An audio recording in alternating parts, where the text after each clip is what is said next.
10 secrets to improving the health of frequently ill children is the topic of today's video. It's a very relevant topic because unfortunately the number of frequently ill children is increasing every year.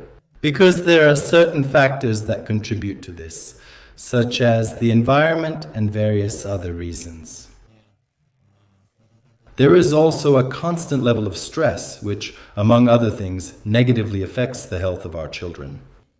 And in fact, there are a lot of such reasons. These include pandemics and so on and so on. But unfortunately, these reasons exist, they affect our children and lead to the fact that some of them start getting sick more often. What are we going to talk about today? Definitely today I won't give you any kind of magic pill or some magical medicine that will suddenly cure your children with a snap of the fingers. This video is about the fact that you will have to work, you will have to make an effort, you will have to spend some time, because the problem of a frequently ill child is a multifaceted problem. That is, you need to look at it from many angles and solve it in order to really achieve great results. Therefore, if you are ready to work, if you are ready to make an effort for the sake of your child's health, then I recommend continuing to watch this video. If you are a supporter of some magical methods related to some super medicines or some super procedures that will solve your children's health issues with a snap of the fingers, then this is not the place for you.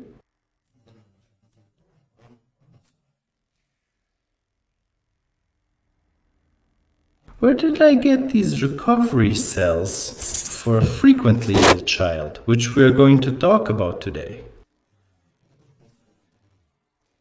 I took them from my own recovery programs, the effectiveness of which has already been proven by more than 30 moms.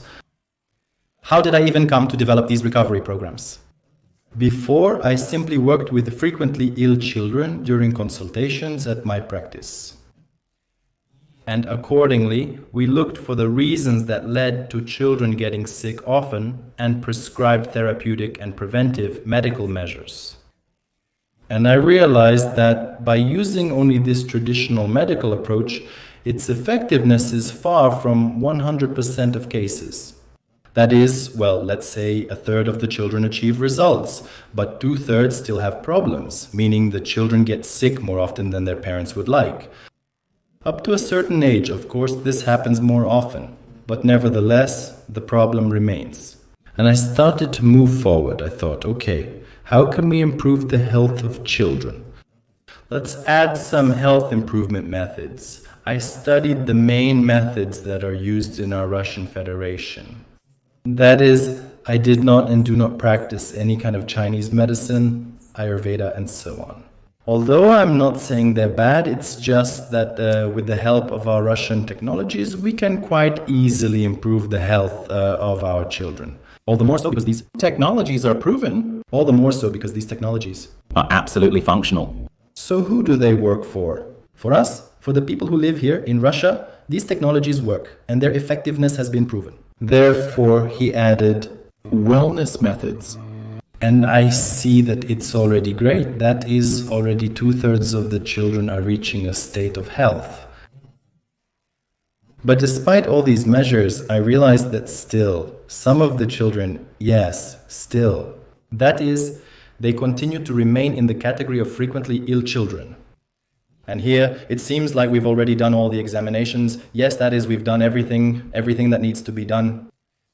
We added wellness methods, yes, that is. And yes, it gets better. That is, there is always improvement in all cases. But I mean that some patients do not achieve that ideal result. Yes, that is the kind that would be a dream in terms of children's health for their parents. And I even started to wonder, to be honest, yes, remembering the times when I used to go there, including to the village, and it was fashionable there. The child is frequently ill, so they would bring him to a grandmother who would whisper something, provide water, and say, drink this, everything will be fine. And the children really do get better, yes. So you think, damn, how does this work? Yes, I mean, and is it really some kind of, I don't know, esotericism or something like that? Yes, I mean. Or is it actually psychology here? And I started studying questions specifically related to psychology, namely psychosomatics, that is, how our thoughts, feelings, emotions, yes, can affect the state of our health and lead to various illnesses. And it turns out that for a very long time now, including in Russia, psychosomatics has been developing, and these mechanisms are absolutely clear. And I started working with the condition. Why? With mom's condition, because children up to 7 years old, they practically don't listen to what we say, but they watch how we react to different situations, and they start to have the same reactions themselves. That's how nature works. It's not some kind of esotericism or something unclear. It's pure psychology. Yes, that's how nature works. And our children, they learn from how we react to the outside world. And they trigger the same processes in themselves for quick adaptation. Let's say you're walking with your child, right? And suddenly a fighting dog without a muzzle runs toward you. You instantly perceived all of this and began feeling stress, right? That means you're already ready to run twice as fast, jump over fences, and so on, right? And so that you, as a child, wouldn't have to explain that this is a fighting dog, that it has sharp teeth, yes, that it can even bite through an adult's leg, and so on. That's just how nature works, no explanation needed. You instantly got scared, triggered this stress reaction in yourself, and the child immediately picked up on it. And accordingly, he's also ready to jump right into your arms, that is, together with you, to run away, to escape from this danger. That's why all these processes are at work here as well. When a child gets sick often, what happens? When a child gets sick often, what happens? Mom, any mom, will start to worry, to be anxious about it. And, for example, if the mom gets scared, let's say they're out for a walk and she sees a child nearby with a runny nose, so the mother gets scared and thinks, oh no, now my child is going to catch it and get sick too. And what happens? She experienced stress. That is, by thinking about it, this stress was reflected in her appearance. Because when we are happy, we have, a smile on our face. But when we are stressed and anxious, we have other reactions. Children automatically pick up on these reactions, triggering stress in their own bodies. Stress for a period of time impairs local immunity function. Unfortunately, and really, the child becomes most susceptible to the microbes that are around them, and they get sick. When children get sick, it stresses the mother, which prolongs and worsens the child's illness. There is a clear and proven connection here. And accordingly, when I realized that it was necessary to work through all three areas, the first thing is to eliminate the causes. Yes, that is why the child gets sick often. Traditional medical approach, therapeutic and preventive measures, and so on. The second direction is to add wellness methods, and the third direction is to work with the mother's condition to remove her unnecessary reactions that lead to the child's condition getting worse, and then everything will start to improve. And I packaged all of this as a wellness program and started working with it. And we have already proven many times that this really works. Therefore, today I will share with you the main principles that we use in my wellness programs so that each of you can start them, can use them, so that your children become healthy. Let's start with the first principle. The first principle, it's not medical, what needs to be done. The first thing is, to achieve health, you need to set such a goal. The first principle is to set a goal for your child's health. Why is this important? It's important in any area of our life to set goals. For example, if we want to earn more, we set a goal. How much should we earn? Yes, exactly, and to move toward that. If we set a goal, for example, to improve family relationships, what will that look like? How will it show itself? How will I know that my relationships have become better and healthier? Yes, and so on. And accordingly, the same applies to children's health, just like in any other area of our life. To achieve results, it's crucial to know our destination. This is essential, even in wellness programs. Every time we set these goals so that we understand where we are going, because if we move forward without knowing our destination, we won't get there. That's why we set goals. Usually the first goal we set is for the child to become healthy. Yes, especially if she has chronic illnesses related to the upper respiratory tract, such as adenoids, tonsils, or tonsillitis. So, we set the goal for the child to become healthy, and if he gets sick, because children can get sick, that's normal, then for him to get sick no more than, for example, 4 times a year. People set varying goals for frequency, ranging from no more than twice to no more than 8 times annually. In any case, the goal is to keep the child healthy and minimize illness within reasonable limits. This is the result we are working towards. That is, we constantly keep our focus on this, yes, that is, we keep our attention on our goal and move towards it. And when you constantly think about this goal, your brain starts to organize your actions in this way, so that whatever you do, even when you are cleaning, washing the dishes there, taking your child somewhere, you will do everything in such a way as to reach this goal. That's how our brain works. It's such a universal machine that you can set it up in such a way that you can achieve any results in any area of your life. The second point, the second secret, is motivation. In order to reach this goal, as we already understand, you need to be motivated. So what's important here? Yes, what's important here is to understand where we are. So what is happening right now with your child's health, and how is it negatively affecting your life? We have a lesson today, including a practical one, so this is a video. Therefore, pause the video, take a pen and a piece of paper. If you are currently driving somewhere, yes, that is, and watching this video from your phone, then just pause the video. Open some kind of electronic notepad on your phone and write there how negatively. Yes, so this situation, the fact that your child is often sick, affects your life. You write down everything that comes to your mind. Yes, that is, what exactly doesn't suit you in your life, not in your child's life, but in your own life. What doesn't suit you when your child gets sick so often? Pause the video, write this down, and once you've written it, come back to the video. Right, I hope you've written down what doesn't suit you.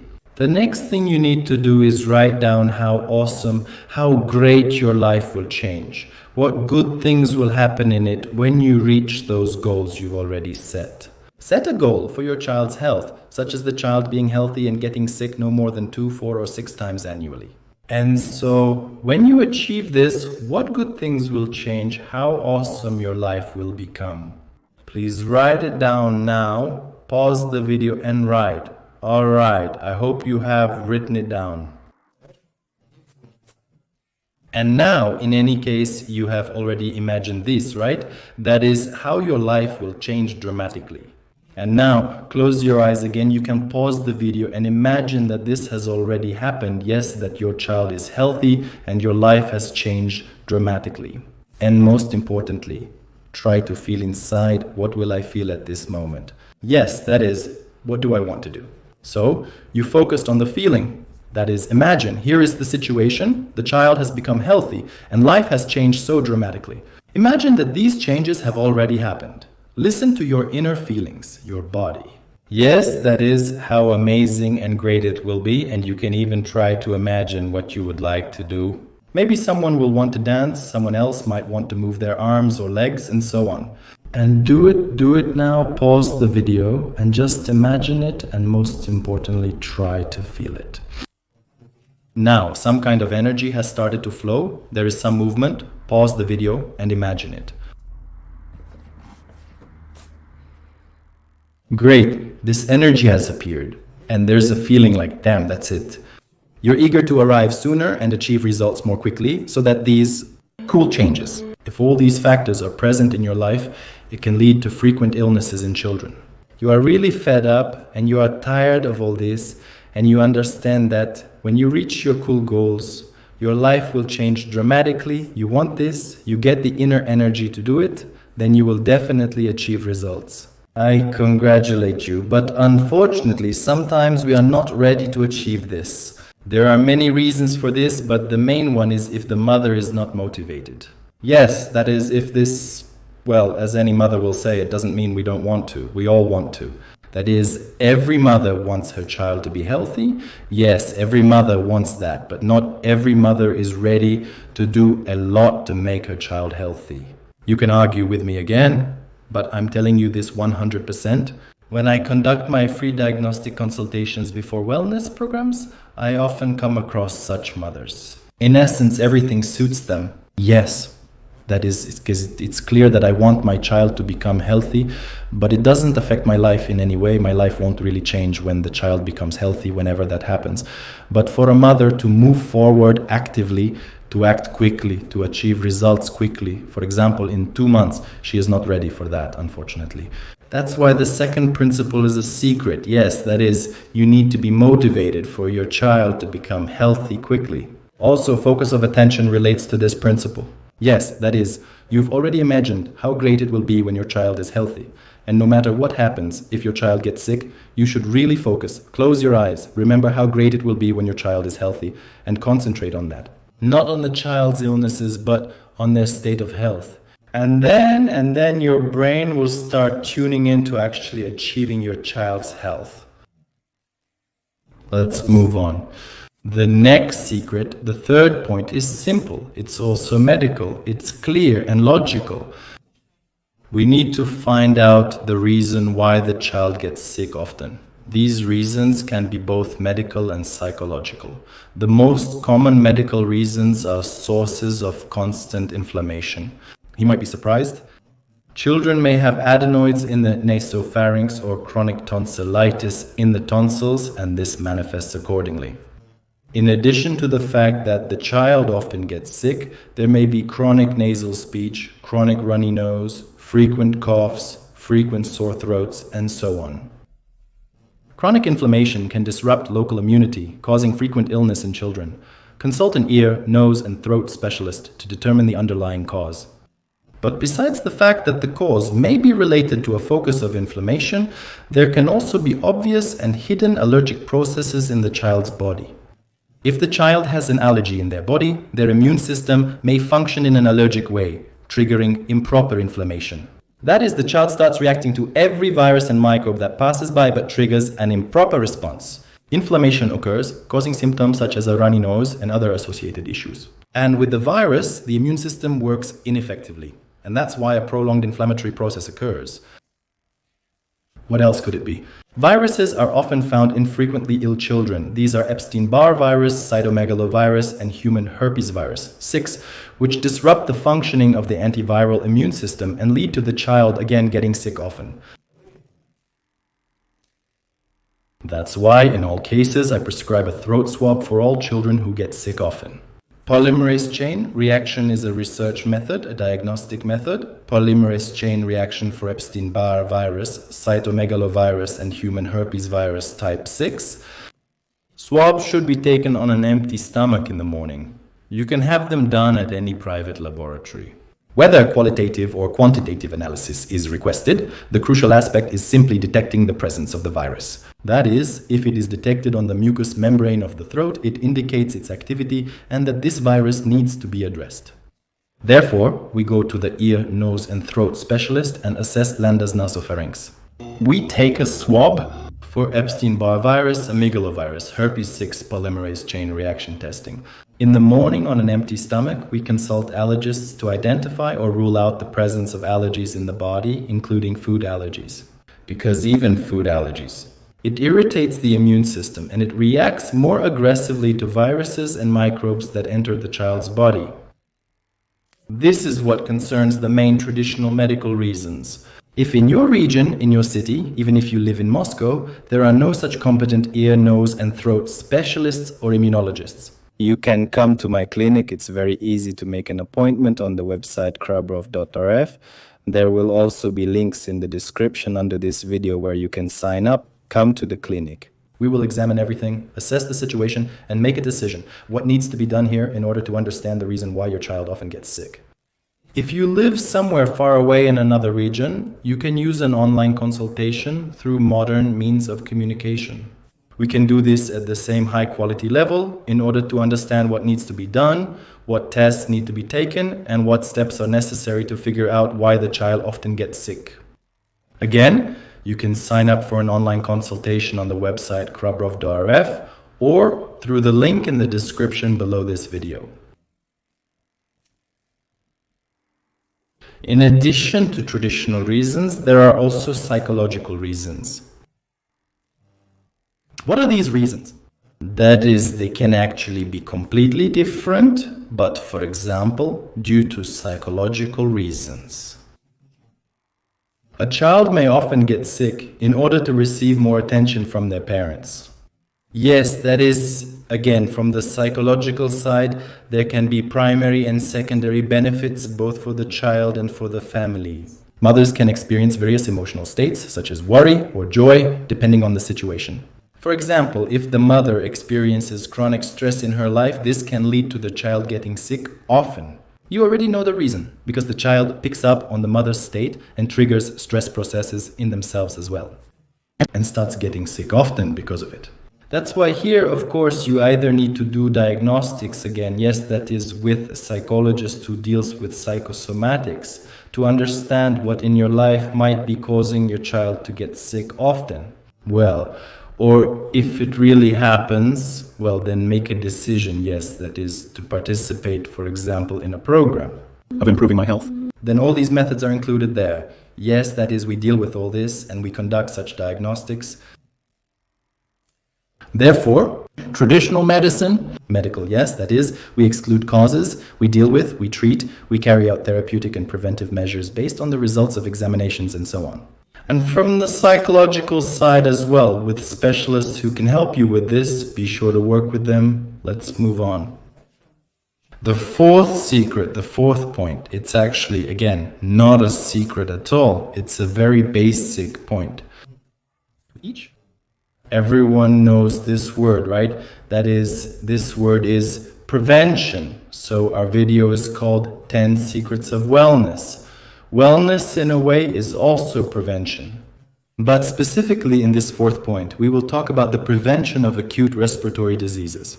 Since in 95% of cases it's a viral infection, we'll be talking about the prevention of these viral infections. Why is this important? Because when we help a child recover, the less often they get sick, the less pronounced the sources of inflammatory processes are. That is, the sources of inflammation that disrupt the functioning of their immune system become less significant. Therefore, the less often a child catches different viruses, the less likely it is for one illness to follow another, like a chain reaction. That is, if a child often catches viruses, sources of inflammation start to form, which lead to the child catching these viruses even more often, but here it's the opposite. That is, if we actually practice effective prevention of acute respiratory infections, it helps the child catch them less and less often. And here, in this section, we will talk with you about things like, first of all, creating the right conditions in your homes.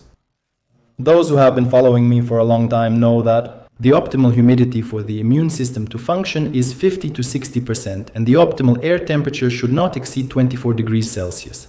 Ideally, it should be around 20 to 22 degrees, and the humidity should be 50 to 60%. And then there will be conditions for the child's immune system to work better because the mucous membranes won't dry out, they will stay moist, and the immune system will function more effectively, reducing susceptibility to illness. So it seems like such a simple step, but in reality, the effectiveness of this step has been proven 100%. The second direction, that is, again, is aimed at ensuring that the local immunity works. The most effective, the most working method is moisturizing the mucous membranes.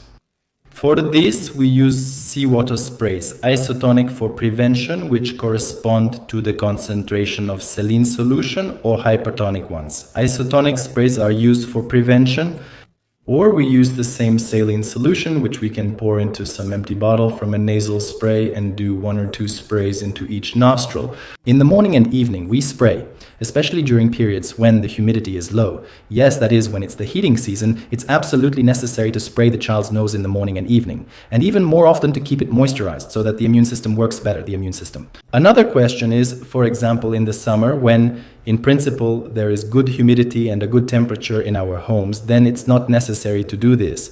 And in winter, during the heating period, when the radiators are hot, when the air is really dry, we humidify it with humidifiers. We turn down the radiators to normalize the temperature, and we moisturize the child's mucous membranes. In order for the immune system to work better, in the summer it often still occurs.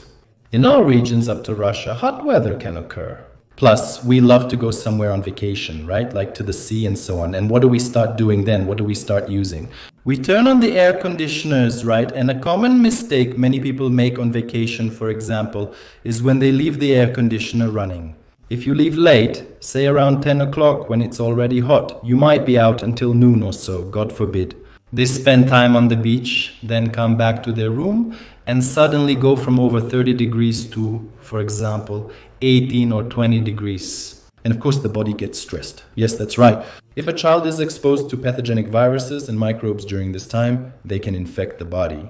Well, if they're already there, then the child can get sick, and adults too.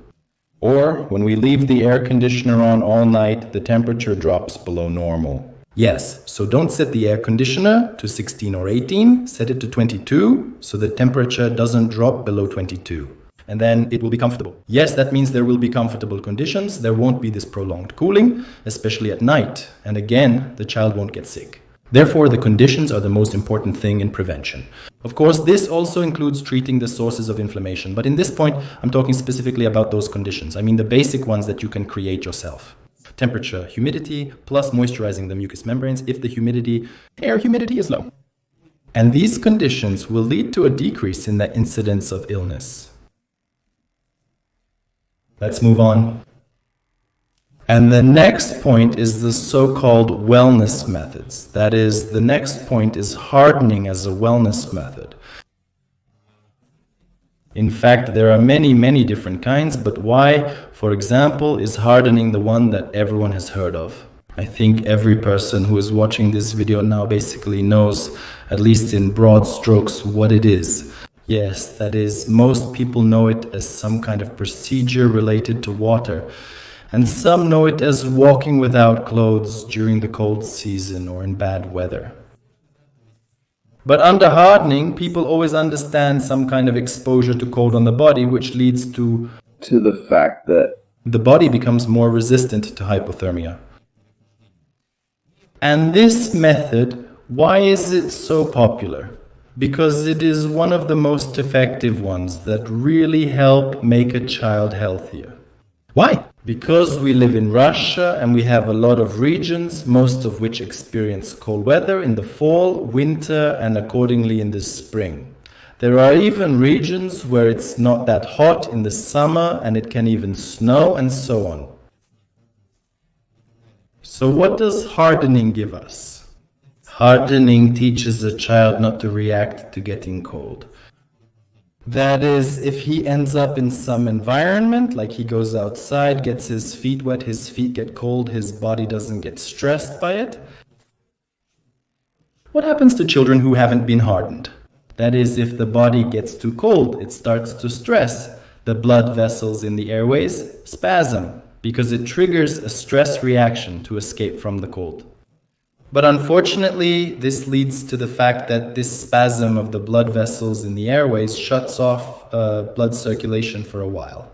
And the immune system, it works every second, and that's why the immunity shuts down for a while. If at this moment there were pathogenic viruses and microbes present on the mucous membranes, since nothing is holding them back, they start to multiply. When there are many of them, the immune system notices and triggers inflammation, causing symptoms. That means a runny nose, sore throat, and so on.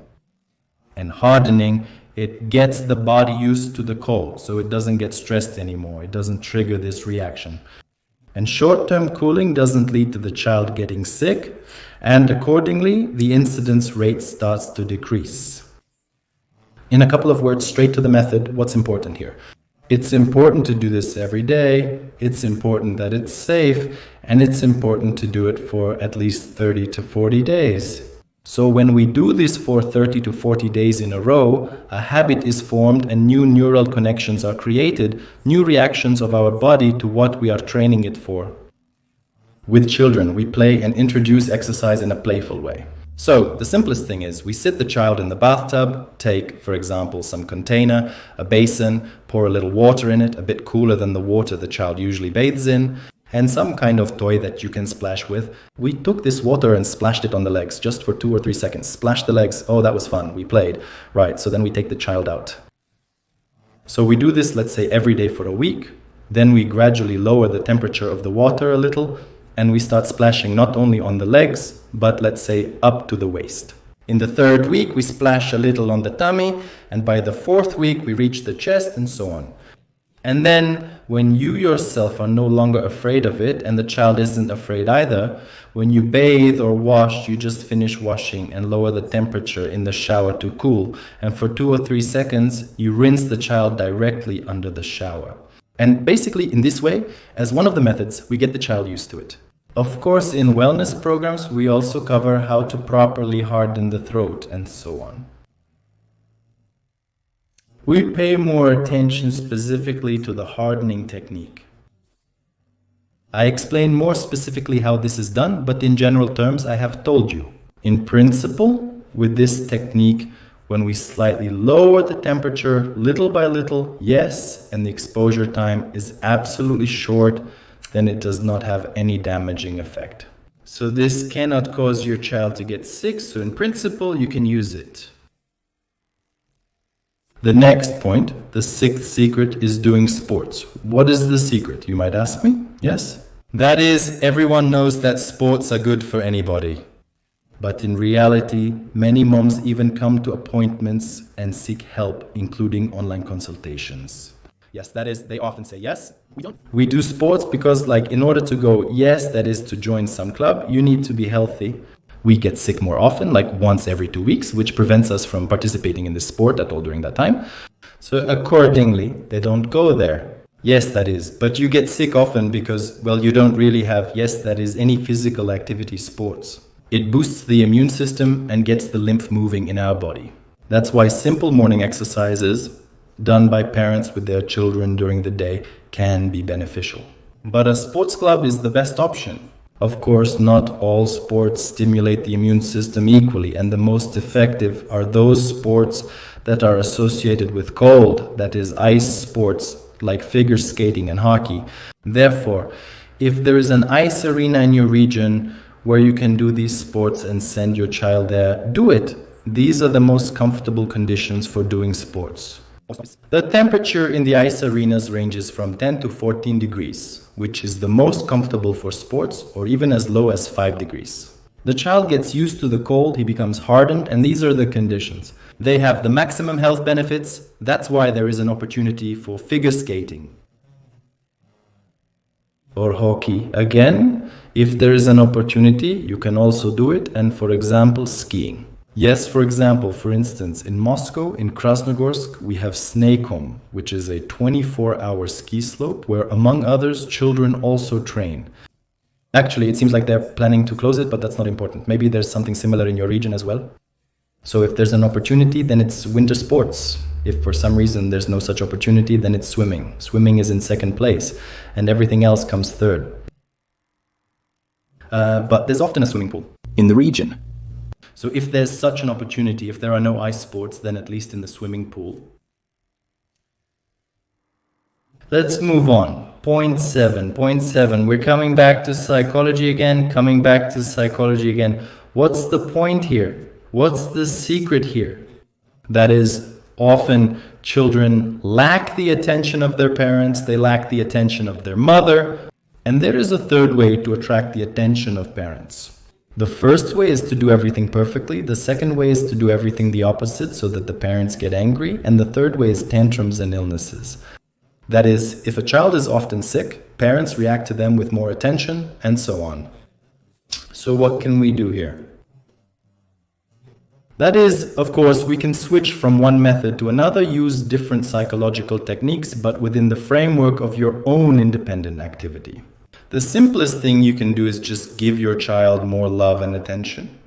But it's not just about sitting next to them while you're on your phone, like on Instagram or somewhere else, like VK on Tacti, but it's about actively spending time with your child, playing a game together, going somewhere, having a great time, but really being engaged so that your child understands they're getting attention from their parents. That means don't forget to tell them how much you need them, how much you love them, and so on. Of course, every mother gives attention to her child, and maybe you'll say, yes, I already give a lot of attention, and now you're telling me to give even more. And you'll see that the frequency of illness, again, together with all the other measures, will start to decrease. And stop having complaints about your children. That is, frequently, ill children are usually between 3 and 6 or 2 and 7 years old. And accordingly, their higher nervous activity is still underdeveloped.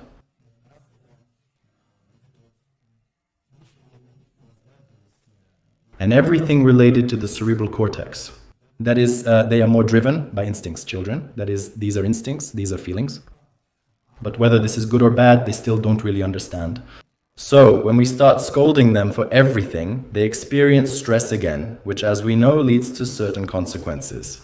Because, among other things, the child often gets sick. So, let go of your complaints, teach your child by showing them. Sometimes you need to show them 20 times how to do something correctly, and then they start doing it right.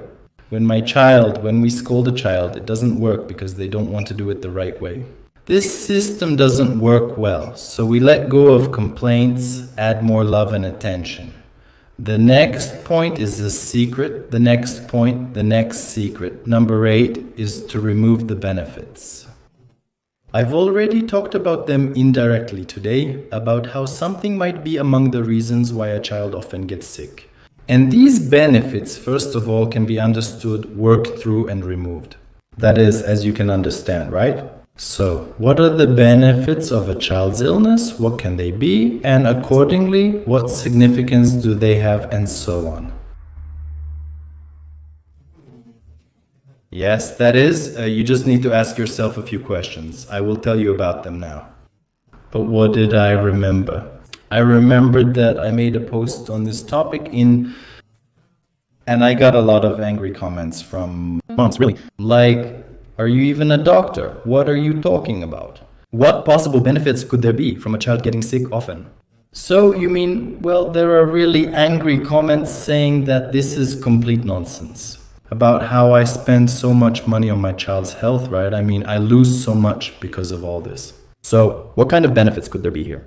But for some reason, many moms associate benefit only with money, but benefit is not just about money. Benefits can be all sorts of different things, and there are a lot of psychological benefits, right? They can be obvious primary ones.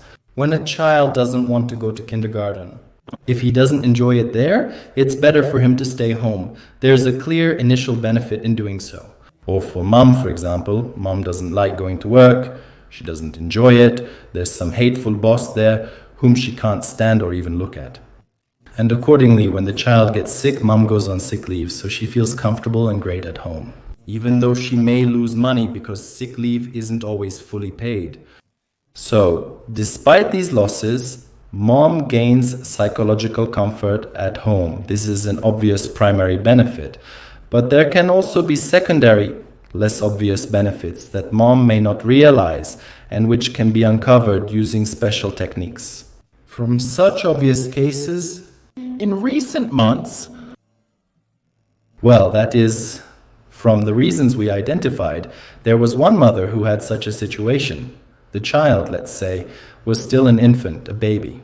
She went to her mother-in-law's for the first time. It was a long trip, and accordingly, they arrived there by train and right at the station. The mother-in-law, believing she was a bad mother for some reason, took the child from her at the station, declaring, "I won't return the child to you. You're a bad mother." Understandably, she's stressed. She's in the postpartum period, not fully recovered, and now facing this challenging situation. Of course, for her, this is super stressful. It's a really intense, severe psychological trauma. Yes, I mean, how could they just take her child away from her now? Well, fortunately, everything was resolved there. I mean, the husband got involved and the child was returned to the mother. But what happened next? Yes, so there was a conflict. There was a conflict and that's it, and they left. She doesn't communicate with her mother-in-law, but nevertheless, the mother-in-law slowly, when the child is about 3 years old, starts talking to her son. Like, from Odessa, come visit, show me my little granddaughter, I want to see her, everything will be fine, I won't argue with you or anything like that. And naturally, the husband tells his wife about this. He says, let's go visit. And at this moment, the child just starts going to kindergarten, the child starts getting sick often, but that's normal when a child goes to kindergarten. So the first thing is, may get sick more often, but if he recovers quickly, that's a normal, adequate situation. And what's going on here? Accordingly, the mother subconsciously starts to take advantage of this and as a result creates conditions so that the child really does start getting sick often because it benefits her. As long as the child is often sick, She doesn't need to go there because for certain reasons they can't fly by plane, they need to go by train. They know there's a risk the child could get sick on the train, which they fear, so they're not going. That is, the mother understands that if her child becomes healthy now, it really frightens her, because then she will have to go there. What did we do? We worked through this situation and removed this negative attitude. They simply agreed that everything would really go smoothly, everything would be great, her husband would ensure safety. And she let it all go. And taking into account all the other measures, the child became healthy in the near future. And they went, and everything was fine, the child didn't get sick, and everything was cool and great. And there can be as many secondary benefits as you want. Very often, this is the situation. Yes, for example, when a child is in kindergarten, the mother worries about how the child was fed there, how the child was dressed, and this worry interferes with her life. She starts to experience unpleasant feelings inside. When a child gets sick and stays home, the parent dotes on them, saying things like, "Oh, my sweet little one." And the mother feels so calm because the child is at home, yes, despite the fact that he is sick. And of course, yes, so the mother takes the child to kindergarten. So she starts to get stressed because for her, it's this anticipation, right? It's some kind of unpleasant feeling that arises when she thinks about what's happening with her child there. And accordingly, the child also triggers this same stress in their own body and naturally gets sick. So it's pure psychology, not some kind of, power of thought or anything. It's pure psychology, nothing else. Therefore, the task is to understand these benefits, to figure out how they can be understood. Ask yourself questions like, what can I avoid doing if my child is sick? And how will I feel differently if he is sick? Yes, that's right. To whom I? Where I don't have to call, for example, where I don't have to go. Yes, if my child is sick, what can I not do? Or on the contrary, what will I do? For example, if my child is sick, what will I do? Yes, that is on the contrary, what was not done, he does not get sick. In one case, we had a mother who was constantly struggling with her weight, and for example, when her daughter got sick, when the girl got sick, they would immediately start baking some cupcakes, pies, and she would allow herself as if to relieve this stress, the fact that her child got sick, by eating something. To keep herself busy. They would start baking these cupcakes, pies. She would eat them, that is, she would allow herself when the child wasn't sick, but when the child was sick, she wouldn't allow herself. There was a secondary benefit, to eat some baked goods if the child got sick, and so on. So remove the benefits. We do all this in the programs again. We also work through it using special technologies. They are absolutely simple, so this proves that you can and should work with this. If you can't handle it yourself, go to a psychologist. Let's move on. Ninth point. One of the most interesting is called let go of your child's illnesses. You just need to take them and let them go. Yes, that is, of course, this is related, and again, to psychology, yes, that is, this is connected to various benefits, secondary ones, and so on. But any mom knows why her child is sick, and any mom can do something so that her child becomes healthy. You just need to let him go. Sometimes it's necessary to allow your child to go places, such as kindergarten. When a mother holds on to her child too tightly, he may start getting sick psychologically. The first thing to do when your child frequently falls ill, there's an unpleasant term for it, is to let go. This doesn't mean you should completely let go and not do anything at all. Everything still needs to be done from the medical side and from the side of all other principles and rules. But you need to kind of let go of this situation a little bit. Now do the following exercise. That is, put your hands like this, put your hands like this, like a ball. As if you have something in your palms. So, do your hands like this and imagine that in your palms are your child's illnesses. Now imagine that you are holding them, and if you do this, you can simply take them and throw them away from yourself. So, imagine that if you do this, though you don't need to do it yet, just imagine that if you do this, your child will become healthy. You need to accept your child's illness. Now just imagine, close your eyes right now, imagine that you're holding your child's illnesses and try to simply take them and let them go. Let's try it. Take a breath in and out, close your eyes, and imagine that you're holding your child's illnesses. If you just let them go like this, open your palms, your child will become healthy. You have the strength to open them.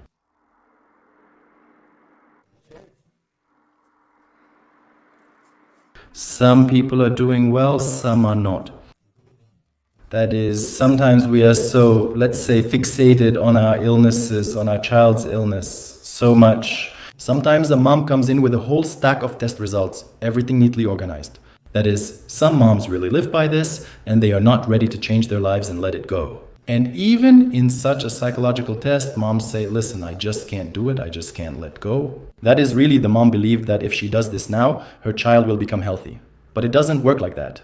And they hold these little hands and don't let go of their child's illness, but they need to let it go. Point 10, the last point, the last one, and the 10th. Secret. It's very simple. We already know our goals, where you need to go. We understand where you are right now. This is point A. We know where you need to go. We understand that you are motivated. I hope that's true, and that you are ready to get there. You even already know the 9 secrets, right? That is the recovery of a frequently ill child.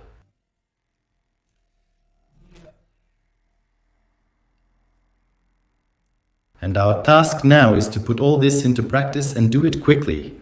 So you can do this on your own through trial and error, right? So here in this video, you can see how much time it took us. Yes, that is 45 to 50 minutes in the wellness program, which is recorded, for example, 45 videos that in total take more than 10 hours.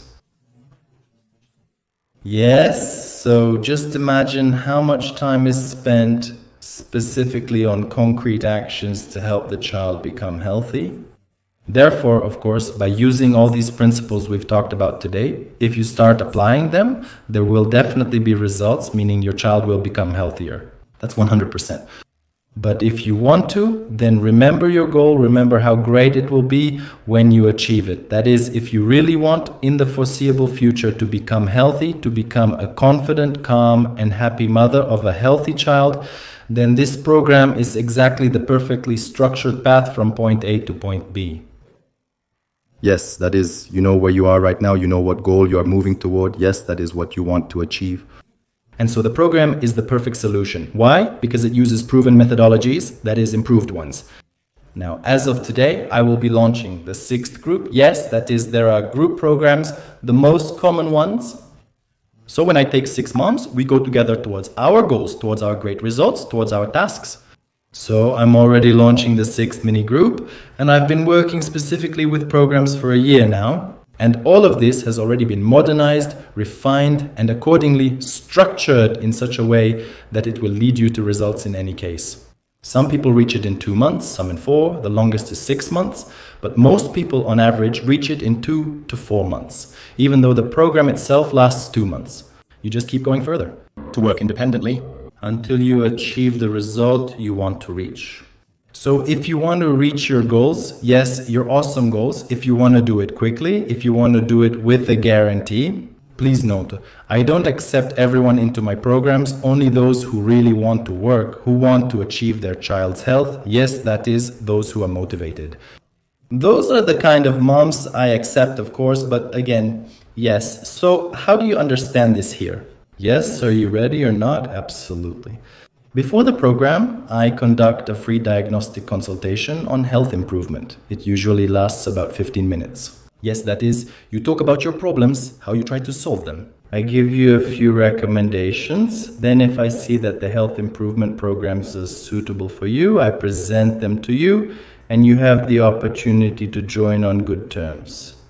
Therefore, yes, the 10th point, one of the important points of success, is already a working, proven one. That is, its effectiveness is confirmed and it fits into the program 100%. That is, all the moms over a certain period of time achieve results, and it's especially great when the moms start thanking you at the end of the program and directly say, Dmitry Nikolaevich, thank you so much for even letting us in there. Even if children are at an intermediate stage and get sick less often, they still continue to fall ill. However, moms are already calm and happy about this progress. And after that, it's just a matter of technique. They reach the result on their own. That's why if you have this desire, if you have this need, if you want to join the number of those moms who have already proven that this is absolutely possible, to make it so that your child becomes healthy, submit your application below the video description. In the description under the video, there is a link to a free diagnostic consultation. Click on that link, fill out the application, and accordingly, we'll see you at the consultation. There I will explain what kinds of programs there are, what is included in the group programs, and how we interact. We do all of this online. That is, for those who live in Moscow, of course, children are brought in, including to see me for an appointment. All of this is included in the cost of the program. That is, we examine, determine the causes, and so on. But the main interaction takes place online. Therefore, wherever you are, in any part of Russia, you have the opportunity to give your child health and give yourself peace of mind and happiness. So send in your application and we'll see you at the consultation. I wish you and your children the best of health.